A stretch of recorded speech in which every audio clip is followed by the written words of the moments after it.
let's finish this idea of hallucination.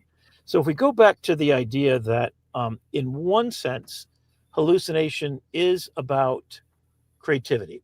So if you are trying to do something creative, like writing a story, you actually want it to be hallucination. If you're what's the guy's name? 1970s, Hunter S. Thompson, right?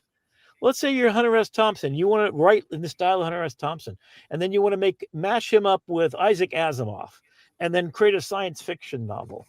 You want that creativity slider. I'm not even going to call it hallucination because that's not hallucination. So I think we do need to protect the word hallucination, realize that we haven't engineered it out, but we can and we should. And then companies like Claude, Suleiman, I'm sorry, Claude's Anthropic, Dario Amodei, who wrote Machine of Loving Grace, which is one of my favorite things to read, is to remind myself that he created it because he left OpenAI because they were moving too fast and they weren't engineering out problems like bias.